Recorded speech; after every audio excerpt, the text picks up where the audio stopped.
Welcome in this Thursday edition Oxford Exxon Podcast. Chase Parham, Neal, McCready, Clark Ford Studio here with you this morning. We will jump on the line with Jeffrey Wright of ESPN 92.9 here in a couple minutes. We'll talk some football.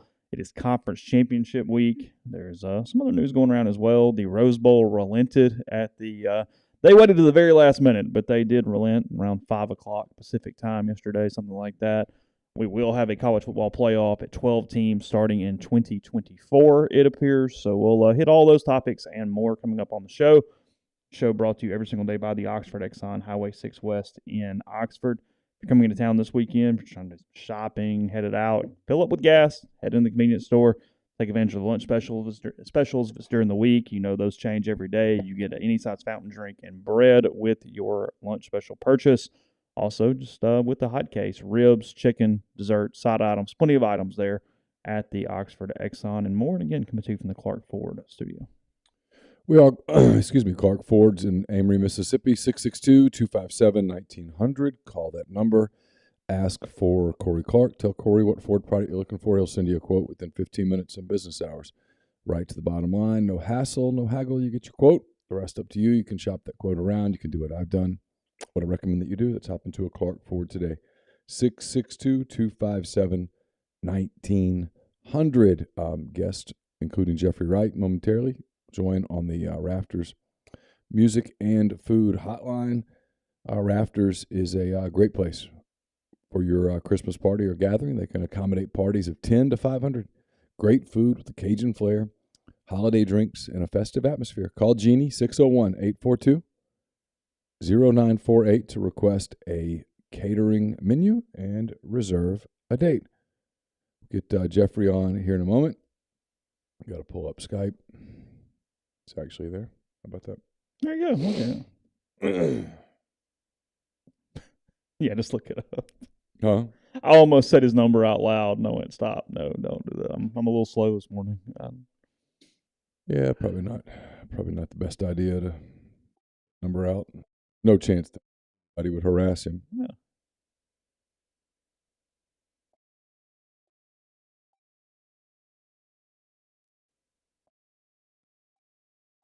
They'll just have to resort to trolling him on Twitter. Yeah.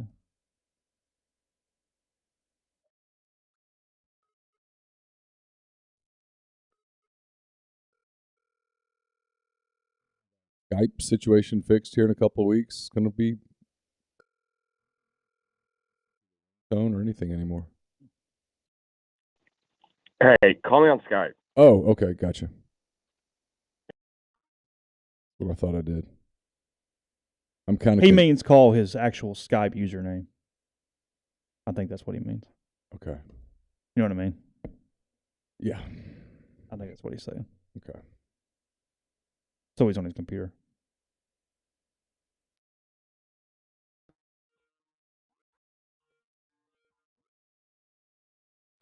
Morning. How are you? Is that better? Yes. I'm actually in the studio. Oh, okay, gotcha. How are you? I'm well, sir. Yourself? I'm good. Had a good day yesterday. Just one day at a time, Jeffrey. One day at a time. But yesterday was a good one. So get you into the next one. Just kind of take them one day at a time. You know, you never look too far ahead. You never look too far ahead. When something really good happens, you go, "Hey, that's good." You don't start assuming that good things are going to happen. You just continue to go, "Okay, that was good." Get through today with another good, solid day. Look back with some gratitude. Look ahead to the next day and hope. Don't expect. Hope. Neal, it sounds like you might be describing a little bit of a, I don't know, how shall we say, a journey? Yeah, kind of like a journey. Mm-hmm. You know, life is a journey, and you just, there's a lot of things. Sometimes you're in the wilderness. Sometimes you're out of the wilderness. But I think the main point is, Neal, it's just a journey. It is. Life's a journey, and you try to stay out of the wilderness as much as you can, but sometimes the wilderness sucks you in. Well, some of us are better than others at staying out of the wilderness. It is, and sometimes things are out of your control. Sometimes things No question. I was just telling Chase, I've not paid a lot of attention to it because I just don't. But I pulled up the AL.com cartoon, and damn, they're going after Freeze in a way that you wonder, like. Aren't there a few people, though, at AL.com that have history, like beyond Talty? Yeah, and people close to people there have history. Yeah. And the one thing that AL.com's wrong on now, I'm gonna tell you, I'm not in a really big mood to defend Auburn these days because I'm not winning any popularity contest at Auburn right now. Well, it just shows just what an amazing commitment to the truth you have. Yeah, thanks. But Auburn, the AL.com trying to subtly sort of play the race card a little bit is way off. The whole Cadillac Williams Hugh Freeze could have made a historic hire, and instead you got an old white van. That's a bit much. Is that AL.com or was that one columnist? He works for AL.com. You put it up. I'm just saying, in fairness to AL.com, that is one viewpoint, but there were plenty of other takes about how bad this is, other than just the race card. Yeah, I just and a lot of the other ones, I'm cool, right? You got to do what you got to do, and Freeze is going to pay for this for a long time, and all that stuff, blah blah blah. But the race part, I'm like, no, come on, stop. There in no world was Carnell Williams a candidate for that job if he had not played at Auburn. For sure, but this is kind of the other problem. Like how many times have we talked about? These schools have to be more thoughtful when they actually hire the interim. Like, if you're worried about losing the locker room and whatnot, like that's fine, but you have to acknowledge if you give Cadillac a chance to coach the team, guess what he's probably going to want to do? Coach the team. You know what I mean? Auburn's mistake was letting Brian Harsin walk away. I would have looked at Brian Harsin and gone, all right, so here's the deal. We're firing you literally the moment you walk off the field at the Iron Bowl. We know you're not going to recruit. So what? Recruiting doesn't matter in the transfer portal era anymore. We're going to hire a new coach. We're going to have him in here by the day after the Iron Bowl. But, dude, you're going to have to suffer through this with us. They hate you, and we're going to let them boo you for the next 6 weeks. So deal with it. And if your team quits on you, understand that the only price you could pay for this down the road is you might never get another coaching gig if you let this careen completely off the rails and crash into the canyon. So it's up to you. But you're coaching this team through the final second of the Iron Bowl. But do you think Auburn fans are more bought into it because they gave Carnell the interim gig and let him do that? Because I do. I think they actually kept the fan base more galvanized by giving him that opportunity and showcasing him on that stage. But the fan base was going to rally around it. But I guess my point is, who cares about AL.com? May I suggest a third alternative? Hold on, Jeffrey. Though my point is, I think in some ways you're just trying to keep your people as afloat as possible, still keep the dollars coming in. Carnell did that the most. And at the end of the day, Freeze is going to start coaching games, and whatever the dude's name was for AL.com is going to go back to writing columns on whatever outside of sports that he's writing. Because AL.com has become such a character in this that, look, Auburn fans already think they hate him anyway and they wouldn't have done that to Alabama. Well, and in fairness, so let them skid into the skid there. And I guess to your point, AL.com has just become this is nothing more than a political agenda at this point. I mean, they've just gone woke, just full in, all out woke, just playing that card. I just think they're getting clicks. Yeah. I don't think it's woke. I think it's whatever gets clicks. And I think clicks. Because that headline is getting a click. I think it's the same thing as, like, I don't know, 2 years ago or whatever. The year Hugh took advantage of COVID, where clearly their team had been practicing like all year when no one else could. And they had a good season. And he was really pushing hard. And, we had people that were writing stories about Hugh Freeze, and they knew damn well that he wasn't a candidate. I just think it's the classic. I think if you want to say anything about woke, I do think the one columnist, I think, definitely clearly has the viewpoint. But what is really part of it is like, it's like search engine optimization. Get Hugh Freeze's name in there, get a hot button issue, and let it go to work. I don't really think this is. I don't think the people at AL.com have enough. I don't think like the editors and whatnot are smart enough to like organize like a true, this type of agenda. Yeah, I mean, this morning for the column on Freeze is from a non-sports columnist at AL.com, and it's discussing actual biblical phrases versus Freeze's press conference. I mean, we're covering the entire gamut. Just telling you guys though, they're upset about it. They're woke writers. I'm not disputing you that. I think they're just trying to blow out all this coverage because right now, like, if you put his name into a search engine, like, I mean, ESPN.com, for God's sakes, Neal, it's the biggest sports website probably in the world. And they had Chris Lowe, like, embedded with him on his day of retribution. Oh, did they get Lowe embedded with Freeze? Oh, God, yeah. Because I knew Lowe was going to be embedded with Kiffin if that had happened. I was okay. Yeah, that tells you in case you wonder who Jimmy Sexton's favorite journalist is. Now you know. Quick aside, because I will forget this otherwise. People in the stream are talking about it. First concert at Vaught Hemingway, April 22nd, 2023. Morgan Wallen headlining that. That is going to be the week before Double Decker. That is the Saturday of LSU here in Oxford. So you have baseball game and then concert. Grove Bowl will be either the week or week before the concert. So you've got Grove Bowl 1 week or whatever. Concert on the 23rd there at Vaught Hemingway, and then Double Decker is the next weekend when baseball's at home as well. So just a little confusion there. Sorry, we can go ahead. Anyway, that's all. No one is shocked at all the Rose Bowl gave in yesterday, right, Jeffrey? Yeah, I guess this was kind of my thought. If we want to continue doing whataboutisms, like, allow me. Why is it just the southern portion of the United States that gets crap for being steeped in tradition and won't like back down?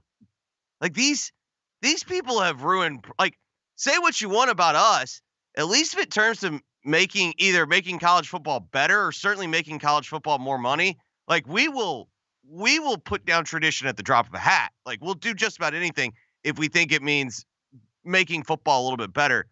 And yet Pasadena and the Rose Bowl like have prevented so much fun and joy for like 35 years. Like, are we supposed to celebrate them now? Is that what they want? No, I'm not celebrating them. I'll give them credit for someone in the room there came to their senses. Not that they had much choice. Well, I actually think Ross's story last week, I think, was the nail in the coffin. I think finally what we had been screaming about for years, like, yes, we can acknowledge the Rose Bowl is a fabulous setting. It's a cool game, like everything. But the reality is all they had to do was sit there and go, would you like to be a part of this? We'd like you to be a part of this. If you don't want to be a part of this, that's fine. And they started leaking out that they would go to Orlando, that they would do all the other bowl games that would replace them. They basically finally said, we don't care. Yeah. Well, I mean, look, I think it was basically Sankey and maybe Sankey and Warren combined looking at him and going, all right, so here's your deal. I mean, you can have your fun for 2 years and you can become the enemy. And at the end of being the enemy, you'll be a nothing. Or you can get in line. Take your pick. And it was an easy choice. And the only thing I'll give them credit for is obviously somebody in the room in Pasadena said, holy shit, guys. I mean, what are we doing? It wasn't an accident that Ohio State on the same day comes out and says they don't want to play in their game, right? No. I mean, it was. See, I was wondering, though, was that just because Ohio State knows that they're going to have 40 or 50 opt-outs again? Well, I mean, it's the opt-outs, and they were there last year and took nobody and basically went, hey, look, our fans don't want to do that. Take Penn State. They'll go. We'll do something else. Send us to Miami where maybe we. Yeah, but, like, my point was I didn't necessarily feel like that was some type of, like, leverage play. Hey, listen, I don't know that this is going to happen because I'm not going to pretend to be so connected that I know intimately people at all these multiple programs, but I do know enough people in coaching and that they're all sort of saying this, and they're all kind of guessing, but they're all kind of like, man, these next couple of weeks could get so weird that you could get bowl games canceled because the teams don't have enough players to go. I mean, there are people that are legitimate. I mean, we had that during COVID, and I mean, I get it. It was more of a national crisis at that time, but I mean, if you don't have enough players, you don't have enough players, right? Yeah, I mean, the COVID thing was, again, back to being super woke. We had to pretend that we were deeply concerned. But now they literally won't have players. I mean, if there are as many opt-outs and cancels, and I mean opt-outs and guys just go, hey, I'm not playing. Like, I talked to someone yesterday who covers a team, and that team's concern is they want to play a bowl game as early as possible because the later the bowl game, the more guys are going to go, no, I don't want to do that. I mean, I can kind of buy that. Like, last year, what do you think do? about it. Who's the Florida quarterback that was at Arizona State this year? Everett. They got him to play the bowl game. Like, he was in the transfer portal and got him to play the bowl game. And like, that was because they had to get him to play the bowl game. I mean, but like back to the whole like freeze and whatnot. I think this all matters. Y'all, if they knew they were hiring freeze, like they claim they do, even though you and I and all of us know that they weren't, I think we're getting to the point where some coach, like Hugh Freeze, are y'all telling me Hugh Freeze was afraid of quitting on his team at Liberty? What if they would have said, we're firing Harsin, we're bringing in Hugh on November 1? You tell me Hugh wouldn't have done that? He would have done anything for that job. Well, all you have to do is look at the fact that he, on the record, was saying he was considering not being the offensive coordinator, which tells me that he might have been told he's not going to be the offensive coordinator. Yes, he will do anything. Yeah, he would have done anything at all for that job. That's what I'm saying is, like, I think what you're going to see, because I think to Chase's point about, did that save them some money? I mean, they did get people to show up for Cadillac. Like, they showed up for some bad football games. But I think what we're going to see next is you are going to see coaches that are that have other jobs that are just going to leave in the middle of the job and to take the better job, which is what happens in the real world. Oh, you think it gets more liberal as it goes on that? The earlier, or the earlier. Because here's the thing. They've either got to fix one of two things. They've either got to fix the transfer portal calendar, and do y'all have any faith that they can do that adequately? Because what we've seen is when you change the calendar, all that happens is people just figure out other ways to like get around it. So that's not really a solution. So the only realistic solution to me is, all right, well, if we can't fix the calendar, we have to accept the calendar what it is, and we got to get in front of it. That's usually what happens. I mean, the one thing that could happen is that this could all end up being somewhat hyperbolic. I guess we'll find out Monday, Tuesday, Wednesday what's the 5th? Is that Monday? Yes. When the 5th comes and dudes can actually. But like, how can we be? There's some things I can understand that we're being hyperbolic on, but to me, if you're talking about being hyperbolic, but it's the roster, I don't think you're being hyperbolic, because the number one thing that matters the most is the roster. It was why National Signing Day was such a big deal for all those years. Like, part of the devaluation of National Signing Day isn't necessarily like too much oversaturation of coverage and whatnot. It's like, no, it's lessened in importance because that's just not a big roster day anymore. Like, it used to be. The reason why it was such a big day is everyone's roster was decided that day. Yeah, it went from February to December, and now with the portal, it's all separate, and you're getting them throughout that entire window at that point. No, I mean, I get that. I guess what I mean is it's possible, perhaps, that Monday, Tuesday, and Wednesday is not this apocalyptic flow of guys into the portal that everyone anticipated, if that makes sense. Maybe it's not as much as people are expecting. Are you talking team-specific or nationwide? Nationwide. I mean, I just don't buy that. I think this is another chance for it's it's a chance to hit free agency. I mean, what? Yeah, what people are saying is that it's not like the obvious guys, like not to pick on Luke here because he's a great kid, but Luke Altmaier. Sure, I understand. Everyone knew Luke Altmaier was getting in the transfer portal in August. So him putting something on Twitter with, on that, hey, I'm entering the transfer portal was not shocking at all. Damon Clowney, I'm using Ole Miss guys because I know the roster. Yeah. Damon Clowney's not surprising. He didn't play. Anyone who watched him, his body language, knew he was entering the transfer portal. I would have bet significant money in early September that Damon Clowney was getting in the transfer portal. Mack. I watched Brandon Mack walk off the field after a win, and I said, he's in the portal. It's what you hear from people is that we're going to be shocked. And listen, I don't know specifics at Ole Miss at all, but in general, that on Monday, what you're going to see is guys who have been playing, established, quote, stars, end quote, who've kept their mouths closed, jump into the portal just to test the open market, or because they've already cut a deal in the tampering portal. The tampering portal goes. I mean, there's no, and people go, well, you have to crack down on the tampering portal. It's impossible. You good luck. How? It's not possible. It's just not. You can't do anything about it. I mean, for the record, I'm open to ideas, but how? Yeah, I mean, there's nothing you could do.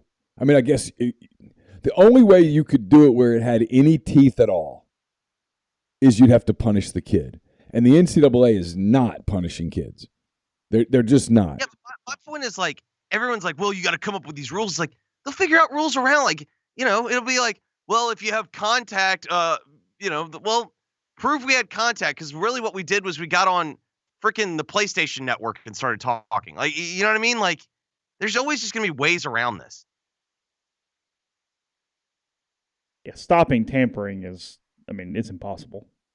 No, I get what you're saying. So what you're saying is it going to be this situation where literally every single kid enters the portal just to see what they can get? I'm with you on, I think that's probably hyperbolic, but my deal is this is going to be the most common way that teams build a roster, because in the end, coaches want to win, and they all can't get the good high school players, but they can get some college players. And this is going to be the best way to get, older, if you will, older and more experienced. We've operated on the assumption through the last year of the portal that, hey, if kids are happy, they're going to stay, and all. It really, yes, they're going to leave, but it's been whatever. So yeah, it doesn't have to be a whole roster or anything. It's got to be 5 to 10 kids who across the country send some shockwaves, some starting quarterbacks that have name appeal, some running backs, some linebackers, whatever, where you go, God, he's an all-conference guy next year, and he goes, I don't know, jumping in the portal. Maybe Georgia will pay me. Okay. Sure. Sweet. If you're hearing these numbers, like, for instance, he's saying he's staying, and honestly, I tend to believe him because he's never really wavered, but Seth Hennigan, the quarterback at Memphis, good player. Not a great player, but he's been a 2-year starter as he's a true freshman. Played at high-level Texas high school football in Denton. If he sees that quarterbacks in the portal are going for, top-end quarterbacks are going for 7 figures, doesn't he want to find out if I'm worth 500, 600 grand? You know what I mean? Yeah, absolutely. I can tell you Iowa could use him. Because if you're good enough, the school is not going to do what they can do, which is like drop your scholarship or do anything to you. They need you, so you have all the leverage there. Oh, he has more leverage at Memphis than you could even imagine, because no one is happy with Ryan Silverfield, and the only thing that he can even sell remotely sell decision makers on is that Seth Hennigan's been loyal to him. That's it. I'm interested to see the teams that make the playoff. What do their rosters look like? The kids, like a kid at USC who may want to test the portal. Does he wait, or does he go, screw it, man? This is my opportunity. I'm putting my name out there. How much of a distraction does it become for them over the next 3 or 4 weeks? Kids at Georgia, kids at TCU who've had big years. How do you handle all that? I mean, it's pretty easy for a kid at like Arkansas, for example, to be like, screw it, I'm not playing in the stupid Liberty Bowl or the Texas Bowl. I'm getting in the portal. But like the kids that are playing in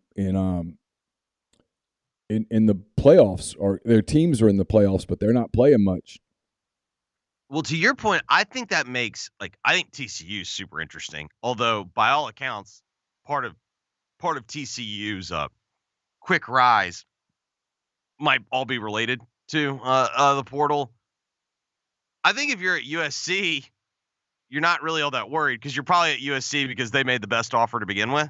Sure. I think the same probably holds true for Georgia.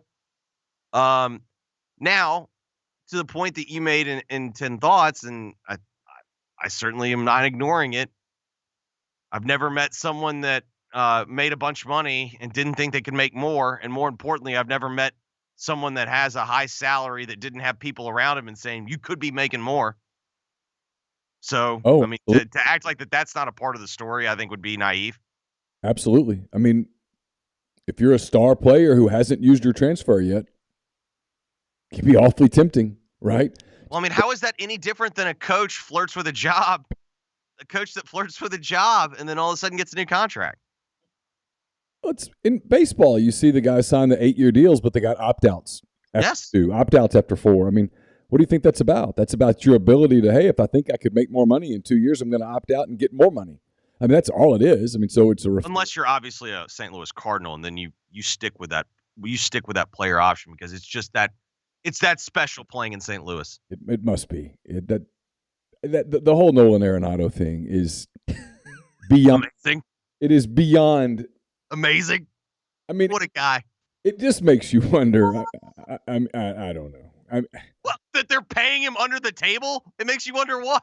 I don't know. They steal him in a trade, and yes, and then he has an opportunity to opt out and make an absolute. Are you going full conspiracy theory on a third baseman and taking a player option because he's happy? I don't know what I'm doing. Maybe he likes St. Louis. Maybe he just likes. Maybe some people just like where they are. He's not going destitute. He knows where dinner's at tomorrow. Likes his neighborhood, his house. He literally could get double what he's getting right now. Yeah, but then he wouldn't live where he is. He likes it. What if the kids are in school? They're happy. We just really. Kids are happy. They just had a baby. That's it. They're 5 years. What if they loved the hospital experience? Yeah. Do you know how much it sucks finding a restaurant around the corner is just like forget about like the whole like finding a new house, finding a new. Do you know how much it sucks to find like what are your new quick places to eat? What are which doctor's office are you going to? Like all the minutia, like all that stuff sucks. If you're happy, stay happy, baby. Yeah. And make me happy. These are not the problems of someone making $30 million a year. Those people just say hire somebody to fix this. Shouldn't we celebrate this in a day and age of me first sports? Shouldn't we celebrate this? We probably should. That's great. Congratulations. Hey, thank you. Ole Miss and Memphis play basketball there Saturday night. I know we're all pretty football focused still. Tigers any good? So these two teams kind of mirror themselves right now. Oh, that'll be exciting. They both. No. Are you covering it? Because I'm not. No, I'm not. I'm going to watch it. I'm gonna get. And that was not putting you on the spot. I'm. No, I'm not. I thought about going, but I'm not. I'm gonna watch it, and I'm gonna get on the post game thing. I'll write about it, but no, I'm not gonna go cover it. Even though it's bad football, there's still football on Saturday. But these two teams, from what I've watched, you correct me if I'm wrong on Ole Miss, because all I've watched was I watched them in the tournament last week. And then I flipped on, was it like the UT Martin game maybe for 10 minutes? And I was like, okay, I'm good here. Both teams play really good defense. They play really hard. And neither team can particularly shoot that well. Yeah, Ole Miss, if Ole Miss had a couple of shooting, I realize this is a duh statement. If Ole Miss had a couple of guys who could consistently knock down threes, I would have a completely different outlook on them. Like in my mailbag this week, I get why, because they They looked pretty good. Well, when you start with a good record, you want to know, like, okay, well, can I invest? You know what I mean? Like, what does this mean? Like, I get the questions. Yeah, and I get it too. I mean, and they looked good in Orlando. Even in the loss to Oklahoma, they played well. They play hard. They're far more engaged than last year's team. I like the freshman guard, Abram. I think he does a lot of good things. The bigs are a little better than I thought they would be. Now they're challenged. Like the McKinnis, is it McKinnis, the kid from Jackson State. Offensively his game is limited. But they've done a good job. Kermit and his staff have done a really good job of integrating them and using the bigs in different ways. There's some stuff there, and if they get Ruffin back, and if Ruffin's healthy, and those are two different things, you got to get Ruffin back as explosive Deshaun Ruffin. Otherwise, he doesn't help you. If you get explosive Deshaun Ruffin back, okay, maybe that's going to help you because you're going to have another dude who can penetrate and create and dish and that kind of thing. So I get why fans are this way. I think what has happened with me as the season's gotten rolling, and I haven't watched a lot of college baseball because obviously we've been busy. But you haven't watched college baseball because it hasn't happened. You know what I mean? I mean, I haven't watched college basketball. I'm getting old. I can tell I'm getting old. Senility is kicking in. I haven't, but I've watched Alabama a couple of times. I've watched Arkansas. That is a different sport than what you're going to see on Saturday. Bingo. I watched Arkansas a couple of times. I've watched Tennessee a time. I've seen Kentucky, and Kentucky's not even playing well yet. And you see those teams, and you're like, I don't know. I mean, like, I don't know. And then like Arkansas the other night, I mean, Troy played them to the final 5 or 6 minutes before Arkansas's talent just took over.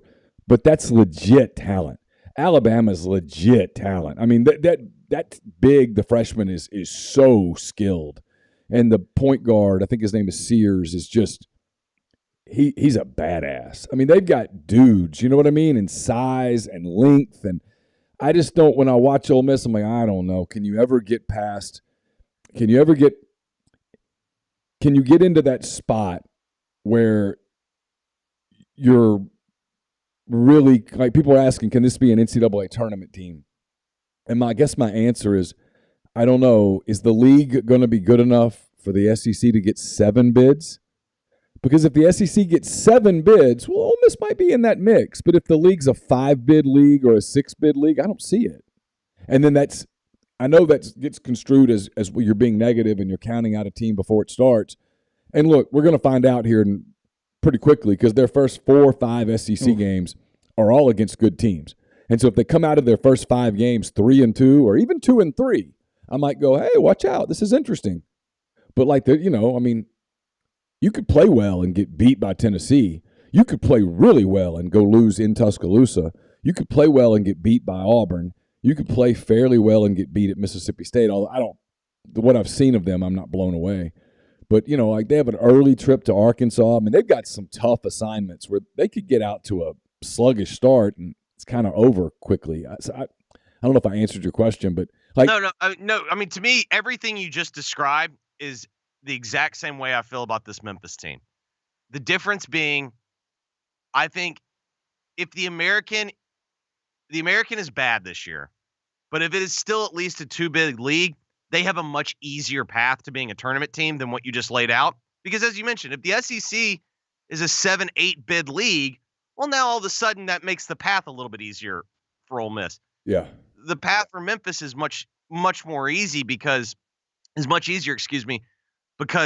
the American appears to be really bad this year. So every year the American has at least gotten 2 bids. And as long as that continues, like they have the driver's seat, I think, to be the 2nd bid. But like everything you just described sounds just like Memphis. I mean, they were down in that Orlando tournament too, and they get knocked out by, or whatever, they get knocked to the losers bracket by Seton Hall in like a really weird game. And it was the first time I'd ever seen a banked in 3 where the guy banked it in above the square of the backboard. I've never seen a banked, I literally was thinking, I was like, I'm pretty sure I've never seen that. Like, I'm even talking about like church league, no matter what. It's like, I'm pretty sure I've never seen that. But everything you said, like Memphis is going to play Ole Miss, Texas A&M, Auburn, and Alabama in like their next 6 games. I don't know. I'd like to see those. After I see those 4 games, I'll kind of have a better view, because in general, the problem is like, I don't know anything about that tournament in Orlando other than the names on the jerseys. I have no idea if Oklahoma is any good, because last year Oklahoma started off pretty hot and then they got into league play and they ended up being just not really that good. Stanford was supposed to be a top half of the Pac-12 team. So far, like I don't know. Honestly, was Siena like one of the more impressive teams there? Like, you know what I mean? Like, I don't know, like for a mid-major. I thought they looked good. To me, the Yeah. Ole Miss's win over Siena was like the one I looked at and went, oh, maybe they're a little better than I thought they were. I know that that's not a big name and all that stuff. No, I'm with you. Like, that's kind of how, just watching the games. And Ole Miss and Memphis played Siena and Memphis kind of the same. Yeah. So I don't know. Like, it'll be a decent environment on Saturday. Like, it's not, like every other ticket selling operation right now. They're not selling. It'll be a good crowd because it's a game that both schools kind of care about. But the Grizzlies are a little hotter ticket right now. Yeah, it's a game Ole Miss has to. If Ole Miss is going to be an NCAA tournament team, and this isn't completely fair, but I'm just telling you, they have to have wins like this. Their resume is going to, if Ole Miss gets into the tournament, in my opinion, it's going to be by the skin of its teeth, which means that their resume is going to get picked over, and they've got to have sexy stuff on the resume. And it's where the Oklahoma game the other day was like, I was like, yeah, I get it. And there were some things to be encouraged about, but I thought to myself, and I guess now I'm saying it out loud, I thought to myself that's the kind of game where you should have had it, and they kind of did have it, and they didn't finish it. And that's the kind of game in March where you're going to look back and go, boy, if they just had that one, would it be a little bit better? So you got to get this win. Like, if they can't screw around in the preseason, and they're okay so far, but they need to go win a game like this. They can't just pile non-league L's up and go, well, those were good teams. No, they got to have some W's at some point. The committee looks for wins. Yeah, and especially like on the road. Yes. You know what I mean? Like that kind of against a name team, matters. And Memphis is a name team, and there's a chance Memphis is going to have a decent net and all that stuff, and you need those quad 1, quad 2 wins, and if you don't have them at the end of the year and all you've got is a bunch of losses to good teams, well, that doesn't get you in. You do have to have some W's against quality opponents, and that's 2 years ago when they were so close to getting in, probably a win or 2 away. You could go back and look at some of the games that they let get away and go, if you just had that one or that one, you're probably in, and that's the difference in getting in the tournament. That year, like they could have had the Tennessee game. Yep. Yeah. They had some real close calls, and they ended up playing LSU in the SEC quarters and couldn't finish that one. Had they won that one, they probably would have gotten in. It kind of feels like this is going to be one of those kind of years, I think. But I don't know, because there's a chance that the bottom of the SEC is so bad that the league doesn't have the net value that it needs.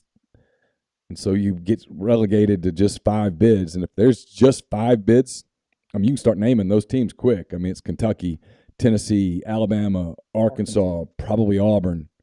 There's 5 that are almost certainly getting in. So it's got to be a 6-bid league, and now you're. How many did they get last year? They get 6, I think. Thought it was 6. I think it was 6. Texas A&M probably deserved to get in and didn't. But this committee, you never know. The committee doesn't like giving. They don't like giving 7, 8 bids to the SEC. They just don't like doing it. I don't know why that is. They just don't. So Kentucky, Tennessee, Auburn. They did get 3 2 seeds, which is insane. It's like, how can it be not that good of a league and you get 3 2 seeds? It's the flawed logic of it. But they punish middle of the pack SEC teams almost every year, and so you have to assume that they're going to do it again this year. They got 6. What was Arkansas last year? They were a 4? They were 4, I believe. Yep, they got a 4. They got 6 in last year. And they went to the Elite Eight. Yeah, so most of the teams that made it from the SEC did well. But yeah, the only kind of no-shows were Alabama and Kentucky. Yeah, Kentucky had the disaster. And Alabama was hurt. I mean, they lost their – what's-his-face got hurt in their first-round game, tore his ACL. And then Tennessee ran into Michigan. Oh, that's right. Yeah. That was a hell of a game. Speaking of, I know you got to go in a second. I'm not trying to be hyperbolic. I'm dead serious. Like, I was thinking about this. I think this is the worst championship week I can remember. It's awful. Like, I was sitting there and I thought, if you told me I could only watch one game, what game would I watch? And I think it's K-State TCU. But and what does that say? Nothing's exciting. I mean, the SEC game is a sleeper. Well, the two leagues, it's a nothing because Georgia and Michigan are both in. So the two leagues, you would go, oh, that's really interesting. They're not interesting at all.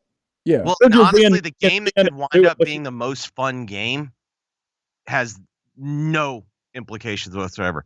North Carolina Clemson could end up being a fun game, but who cares? Yeah, I could sleep during that. Yeah, I don't care at all. Like, Clemson's DBs have been horrible this year, and Drake May is a really good player. Like, that could wind up being a game where, and North Carolina's defense is bad enough for Clemson to look competent. So, that could end up being a good game, but, who cares? USC Utah, I guess. That has a chance to be a really good football game. It has a chance to be a good game, and it could suck you in late because you know that USC is playing for a playoff spot. This is the third straight game. This is the third straight big game for USC. I get it. I'm certainly not crying for USC, but we've watched enough college football to know, when you start getting into that emotional game after emotional game after emotional game, it's really tough to get up for each and every one of them. There's a lot on the line for them this week. I mean, they can clinch a playoff bid. Williams can absolutely just go ahead and engrave his name into the Heisman. He probably can anyway. I think he already did, because you got to remember, 95% of Heisman voters watched their first college football last weekend. Yeah. I got the email now. I can't even find the email. I mean, I know it. You still have yours? Yeah, I still have it. Hawkins doesn't have his anymore. He got audited, I guess. Did he really? Yeah. Did he talk about it or something? Did he say who he was voting for ahead of time? No, he was usually pretty good about it. Interesting. I didn't think you could lose them. I mean, I thought it was like a lifetime thing. Yeah, no, I thought it was like 10 they will take it away. Well, no, because I was thinking, I wonder when he left the CA, maybe he had the CA's vote. That might have been, because I had a vote. But Giannotto doesn't have a vote. I had a vote when I was in Alabama, and then I lost it for years, and then they decided that I was credible again.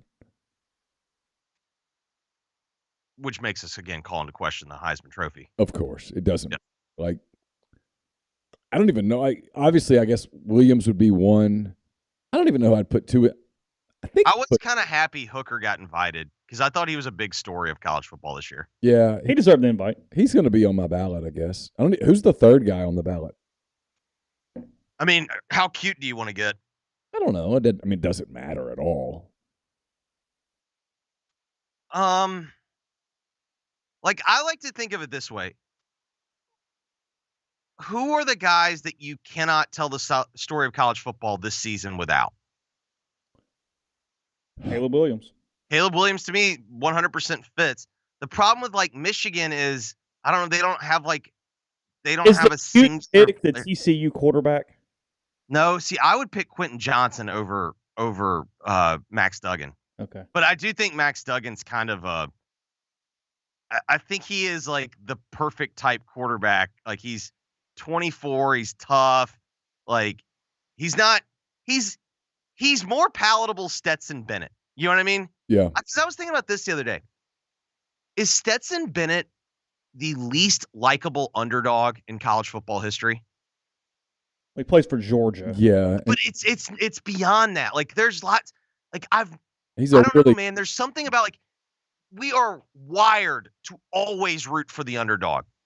That's the way we're wired.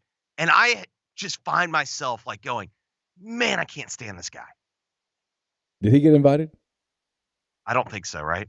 I think it was Williams, Hooker, and Stroud. I think that's right. Ooh. Which tells me, by the way, Williams is going to win in a bloodbath. Yeah, C.J. Stroud, any chance he had disappeared last week. I mean, just went away. Which also I was kind of happy for, because the whole time I'm sitting there going, is this guy really going to win the Heisman? Like, you know what I mean? Like, it wasn't even like that I don't know what to make of him in general. Like, as a pro prospect, I think he throws a really good football, but I just have no idea. He's sitting there and throwing to, like, 5 NFL receivers. I have no idea what to think of him. His lack of accuracy is alarming. That's the only thing when I watch him compared to, like, young. I mean, honestly, it's a stupid reality, and if you were actually being an evaluator, you should not fall into this trap, but it is, I'm just speaking candidly. I just don't trust an Ohio State quarterback. Like, Justin Fields, the only thing that allowed me to trust him is like, well, Georgia did sign him first. Yeah, and Fields, before he got hurt, was starting to show some signs of promise this year. But I get your point. Real quick, did I miss something, Jeffrey? Well, maybe I'm wrong, but I'm seeing that the finalists are actually officially announced on December 5th. Maybe I got duped by the ESPN straw poll. If finalists were out, I mean, honestly, I saw it scrolling on Twitter. So yeah, I think so. I'm seeing December because ballots weren't technically released until November 28th. Yeah, and I mean, typically they wait till this weekend, but I mean, I think Caleb Williams is going to have to, like, throw 7 picks to not win. And I'm not sure Utah can make that happen. I'm not sure that he could lose because so many people will have already voted. Yeah. Well, and, guys, he did beat Notre Dame. He did have a really good year, though. I mean, like Lincoln. I think Lincoln Riley gets the last laugh on this, right? I mean, for sure. No, here's my take. I feel better about Williams as an NFL player than I do either Bryce or C.J. Stroud, or obviously Levis. But I mean, we never really bought into that to begin with. So shout outs to us. Yeah, no, I'm with you there. He looks, everything about him. I like just about everything about that kid. When you watch him play. I agree. He has the ability to. At a certain point, you do need to sit there and go, "Wow!" At some point, when you're watching a guy, and I say that a lot when I watch him play. Well, their UCLA game where their defense couldn't make a stop. If he doesn't play almost a perfect game, they lose. And this thing's kind of not. We're not talking about this anymore. And he played pretty much a perfect game. To me, he has that. He has the same thing about that we talk about with Bryce, where he just extends plays and he just makes these ridiculous throws through multiple defenders, but he's a lot bigger. Like, my biggest problem with Bryce is, man, I don't know. He's like 5'10", 180. No, I put when he played at Vaught Hemingway a few weeks. I love Bryce Young. I do too. I mean, I love watching him play. He's a special player, but I know what you're talking about. Like, I meant to it when I was at Vaught Hemingway. I didn't get a chance because the game ended, and then by the time you get back up, everybody's gone. But I would have loved to have talked to some NFL scouts about Young a little bit because there were a bunch of them there that day. Just, do you worry about his size? Because that's the only thing. That's it. Clearly, the guy's sharp as a tack. He competes. He's charismatic. I watched him on the sideline on that game in Oxford just go get after his teammates in a way that if you don't have the respect of your teammates and you get after them like that, they won't play for you. And those guys responded and played for him. So, I mean, obviously, kids respect him. Yeah, my question is he Drew Brees? Yeah, just is he? Well, Drew had a hell of a career, though. I mean, that's what I'm saying. No, if he's Drew Brees, then by all means, sign me up. I think he might be. But what if he's the guy that gets, 6 out of 10 passes batted down? Yeah. And Drew Brees wasn't 180 pounds. No, and Young will get bigger. Well, there is an answer for that. Yeah, but I know what you mean. This is another duh statement. It's going to depend on who he gets attached to. Like if Sean Payton doesn't come into Drew Brees' life, if Drew Brees ends up in Miami and Nick Saban stays there, There's no guarantee that he has the career in Miami that he had in New Orleans, where he and Peyton were such a perfect symbiotic relationship and helped each other to the point where they basically could finish each other's thoughts, right? I mean, they didn't even have to communicate to know what each other was thinking. I mean, that was a special relationship. He might not have gotten that. Bryce Young will need that at the NFL level. He's got to land in the right organization that can build around his strengths and work around his weaknesses. I totally forgot that Scott Linehan was Saban's offensive coordinator at Miami. Yeah, see, if Drew Brees ends up there, maybe it doesn't work out. Oh, that's gross. Ugh. I know you're up on the clock, Jeff. Appreciate it, as always. Yep. See you, buddy. Later. Did a pretty bad job of producing. I never even put his name up on the screen. That's really solid. Solid work, Neal. Good job, buddy. Way to go. It'll be all right. Yeah, it's fine. Mentioned the thread put on the board yesterday. Ole Miss reliever Josh Mallett's out for the season with Tommy John. He had the surgery yesterday. I mean, huge blow. Basically the largest blow that could happen to the pitching staff outside of Hunter Elliott. So he will miss the 2023 season. Rehabbing that. There was no signs. It wasn't like you had some forearm things or some soreness or anything. He threw one pitch that was 95 miles an hour, and on the very next pitch it popped. So that is stuff news for Ole Miss. I keep getting asked who might be the closer now, and the answer is probably a newcomer because I have no idea. Who knows? So that's that. What would his role have been? Closer. Yeah. I mean, by far the best reliever on the team.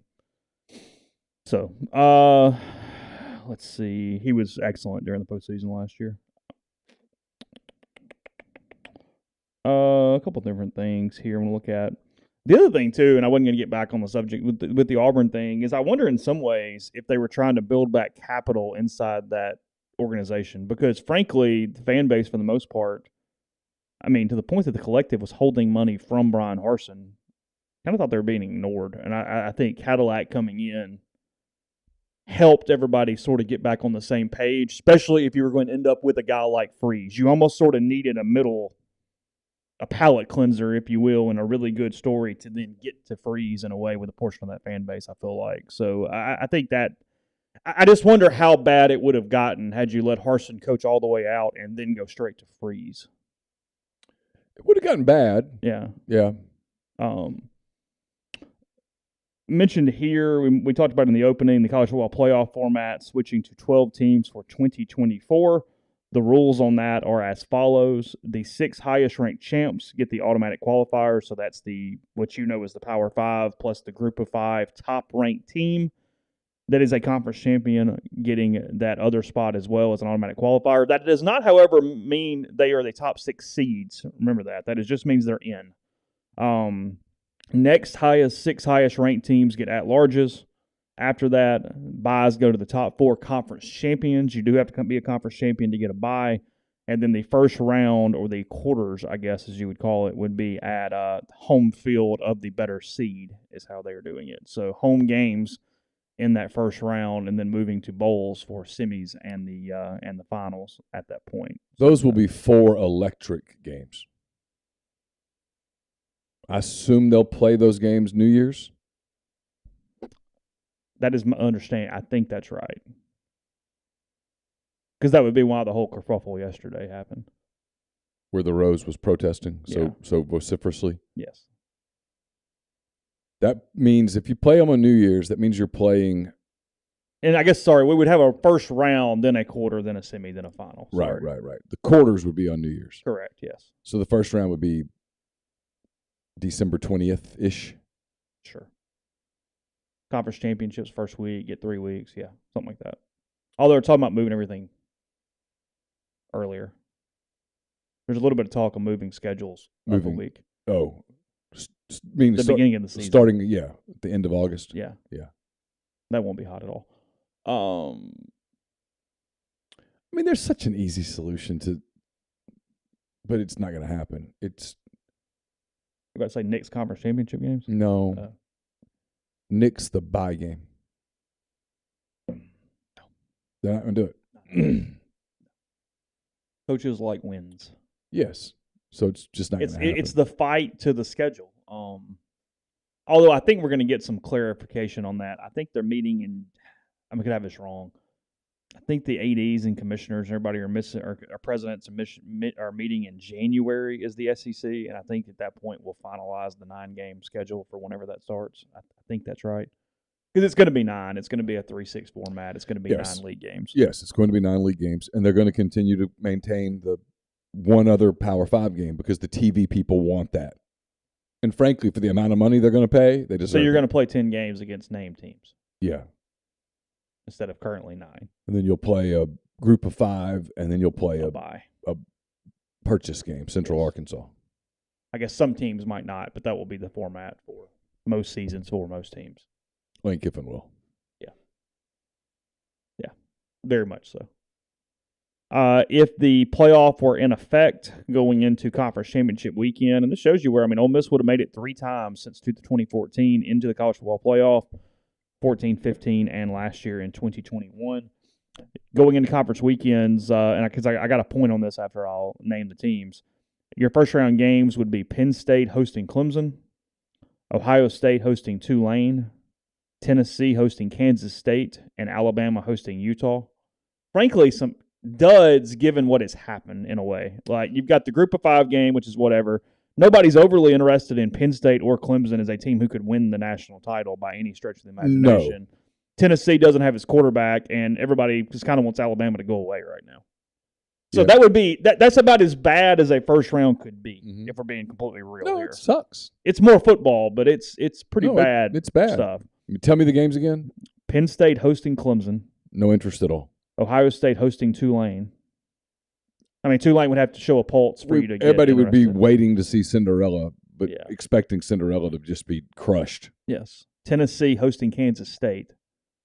If Hooker played, I'd be interested. Without Hooker, you could suck me into that game. And Bama, Utah. I'd cheer for Utah like everybody else. But I would expect Alabama to destroy them. Yeah. Yeah, no, look, it's got a chance to be duds.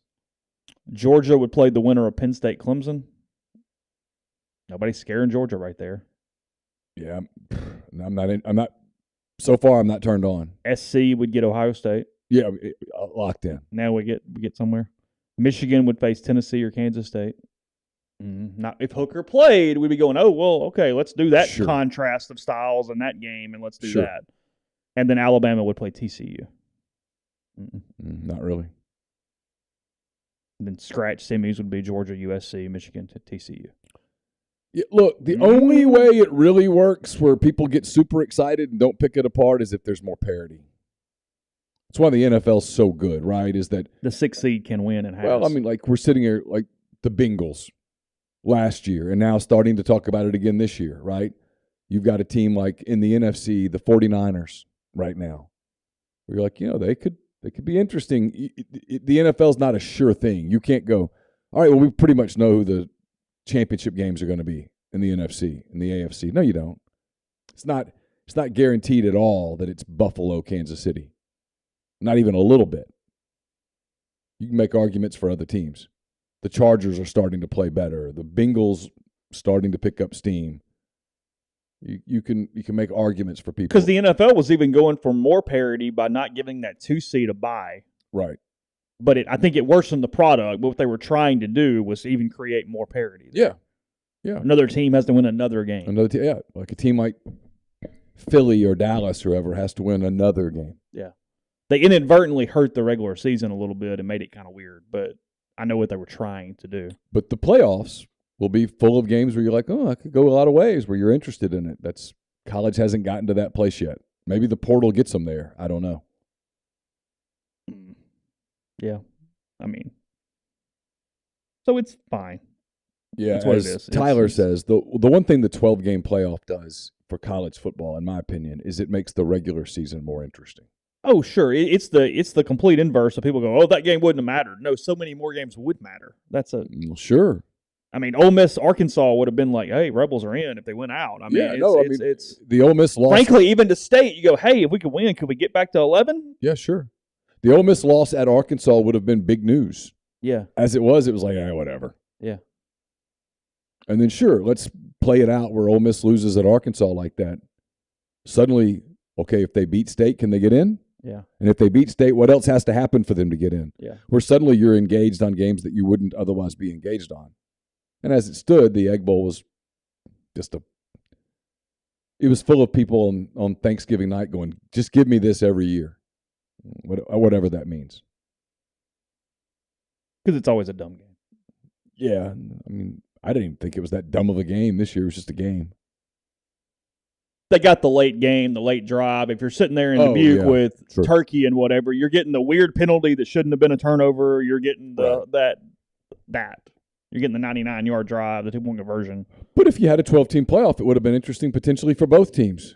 I mean, Mississippi State would have had a ton of help. They would have needed a ton of help. But maybe you play your season differently if you're playing for a playoff spot. I don't know. It will make the regular season more interesting in general. As opposed to now, once you kind of lose that second game, you're sort of toast. You're done. It's because then you could, in the right circumstance, because Ole Miss all 3 times would have lost. Well, no, last year they were 10-2. They lost 3 games the other 2 times that they would have gotten in. Yeah, they went 9-3 and still, the way the rankings worked out, would have gotten in at that point.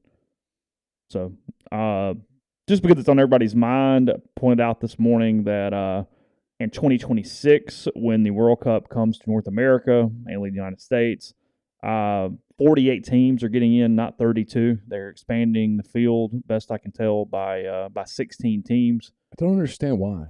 It works. I mean, what they have now really works. I like the 4-team pods, groups, whatever you want to call them. Yeah, sure. They think that none of this is finalized. It's just what's expected. They are expecting to go to 16 3-team groups to get to 48, and then have a 32-team knockout round at that point. So you're only still knocking out 16. I mean, only one team is not getting out of every 3-team pod. Groups become much more important because you get. For the people who hate ties because they don't understand that that's a part of soccer, more knockout games are more appealing. That's a good point. Yes. Take ties away for the average fan or the casual fan. The casual fan who doesn't understand that that's sometimes part of strategy in like Premier League, for example. FIFA is considering adding a bonus point option to group stage draws, which would include a pregame penalty shootout. Neal hates this because he doesn't think you should do something outside of what you actually do to play the sport to decide ties. Well, if you're going to do a penalty shootout, do it at the end like you do. Yeah, instead of doing it at the beginning. That's stupid. And if you tie or whatever, or if they tie at the end of the group, the team who won the penalty shootout wins the group or gets out, whatever. It's a made-for-TV thing is what that is. It is. That is going, hey, we're going to play arena football. And get you to watch from the beginning. Not, hey, I'm going to tune in an hour and see what's up. I asked Neal this before we started the show. It mentioned that collusion possibilities increase with a 3-team group, but I don't know enough about it to necessarily get there in my head on what that means. I don't either. It was big news yesterday that Mexico is out of the knockout stage of the World Cup for the first time in the last 11 World Cups, I believe, is the stat there. Coach got sacked or resigned right away. Oh, really? Mm-hmm. Yep. No kidding? Yeah. He got fired because they gave up a goal in the 95th minute yesterday. 95th minute counts as much as the 3rd minute. It does. It was a brutal loss. That was a win. Yes. And suddenly Poland went from despair to in. That was bizarre to watch that. Argentina beat Poland, and suddenly the whole stadium's cheering. Everybody's happy. Is that true? Spencer says Mexico could have tied in their group, and it comes down to the number of yellow cards. I'm not sure. They decide something that way? Again, I don't know. Every sport has weird things. Yes. I understand that. Yes. Just the one I love is when people go soccer, they flop. I'm like, do you watch college football? I mean, guys laying on the field with, quote, cramps to stop tempo teams. And there's a lot of that. That's just sports. You don't see that in the NFL. No. Ever. Ever. That's what I was about to say. It's every sport but the NFL. Yeah. Because baseball fakes getting hit. Oh, Everybody yeah. has their version of it. The NBA does it. NBA flops. I don't know how to do it. I mean, we've had this conversation. I'm not spending 10 seconds on it. I do wish they would find a way to penalize it in all sports. Figure it out. I don't know.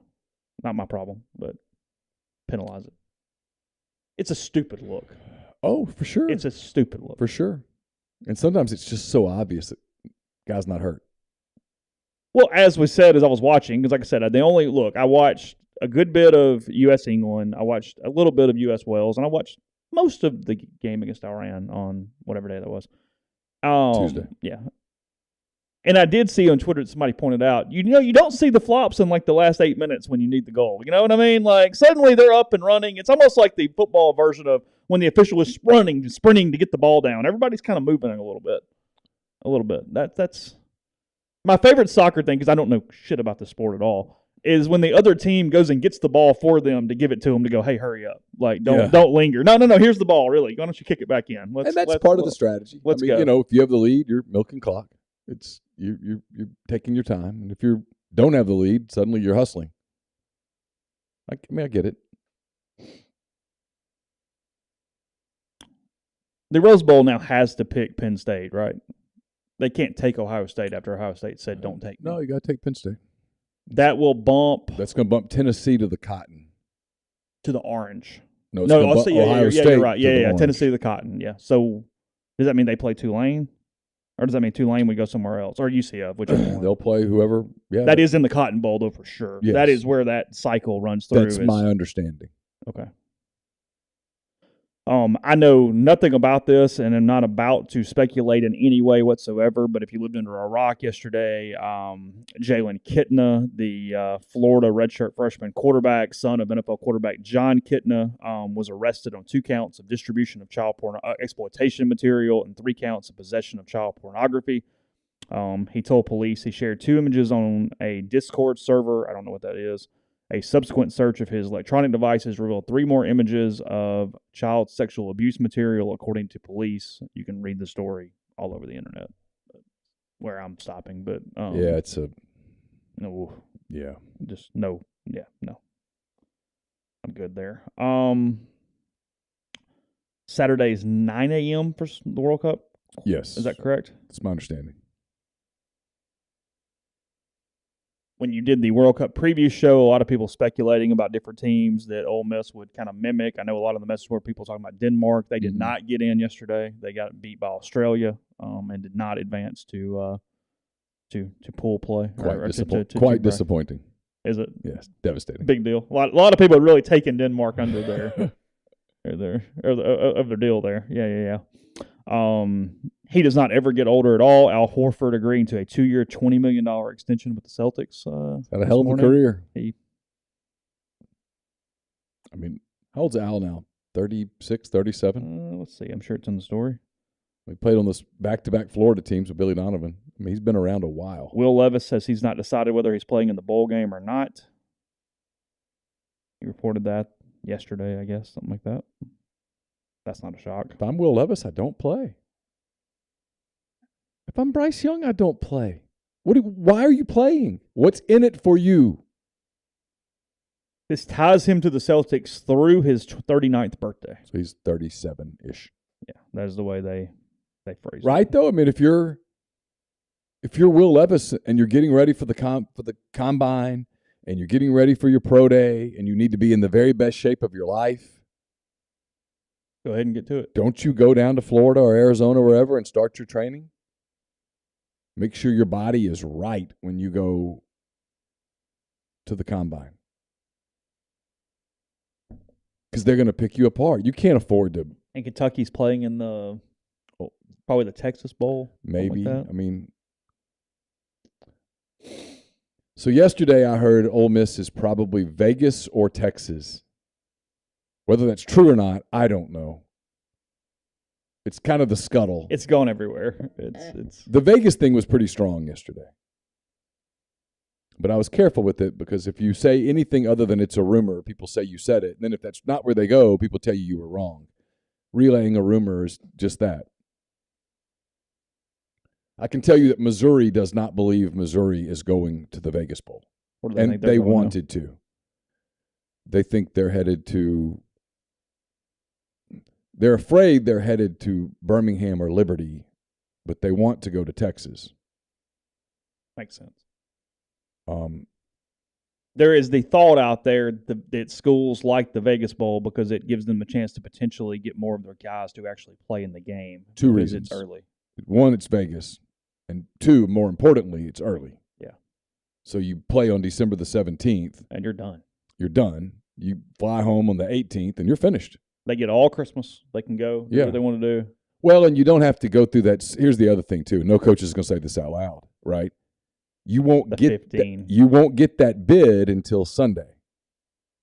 So you do some math. You don't have to do this dog and pony show about, well, I'll tell you what we're going to do. We're going to have 15 practices. We're going to get the young guys better. No, most of the young guys bolted. You don't. That's over. Mm-hmm. Isn't it funny, though? Nobody can say that stuff out loud. You can't say it out loud because the old fans lose their minds about, well, those 15 practices are important. No, they're not. There couldn't be less important. They've never mattered. They're less important in the spring because you do installs in the spring. Well, now, in the spring. You got transfer guys. We got to get going. Frankly, what you need to do in the spring is instead of doing a whole bunch of – this is what Lane Kiffin would tell you this. Instead of having a full spring practice, have what the NFL does where you have a series of mini camps. Get acclimated. Learn the stuff. Install. Yeah. Mental. Install. And they're doing it anyway. They just do it in the privacy of the IPF where no one sees them. But that's what they do. I mean, but you don't – that's another reason, though. You get it, and you're like, okay, well, we'll practice a little bit this week. And although the coaches are out on the road recruiting, we'll practice a little bit this week. We'll fly to Vegas on – the game's on the 17th. They'd probably fly there on about, the 13th? Yeah, sure. Practice a couple of times, have a walkthrough, play a game, you're done. Pac-12? Yeah. Oregon State, the most likely team. That seems to be the consensus, though someone said it might be Oregon, whatever. Sure. Ducks, Beavers, whatever. Yeah. So, but you've got the concern with the Texas Bowl with some teams. As crazy as this sounds, is it's on the 28th, and the Texas Bowl wants you there on Christmas Day, and a lot of people are like, I don't know that we can get our kids to go. 28th. Yeah, at least you got a game on the 30th to the 31st. It's after Christmas when you got to move. But now you got to get kids to come back. Like kids leave Missouri, come back to Como or whatever. I mean, I guess they meet at the bowl site. Because it used to be, hey, we're going to pay you, and that's your incentive. Now they're like, hey, whatever. I don't need that extra $300. Because you got the travel stipend or whatever it was called. So someone's got to figure out a way to enhance that. You're going to have to provide incentives to get guys to go play in the Liberty Bowl. Yeah. Couple really quick things.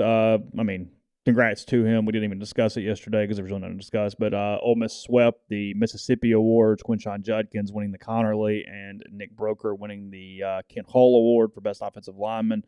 That gives Ole Miss 3 straight Connerlys, I think. Matt Corral and Elijah Moore. Typically, Egg Bowl winner gets a little bit of bump there. He was the best player. I thought Forbes had a really good shot, and I thought Sanders had a really good shot just because of So I was somewhat shocked. Who finished second? I have no idea. Yeah, I don't know either. But look, Judkins led the SEC in rushing. That's the end of the story. Judkins would have had pretty good stats in the SWAC.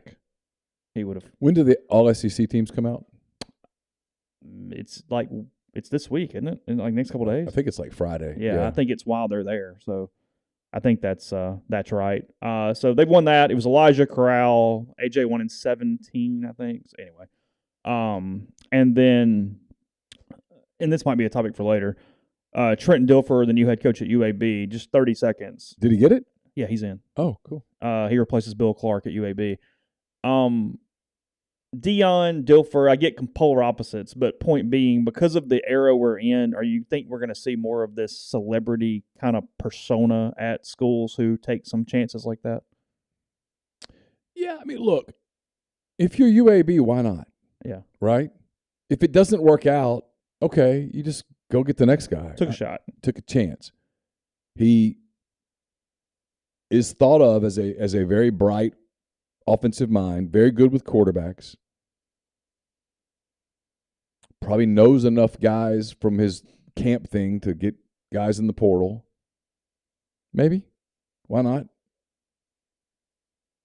Yeah. Take a shot at it. Yeah. A place like UAB, why not? Yeah, why not? Give it a roll. Yeah.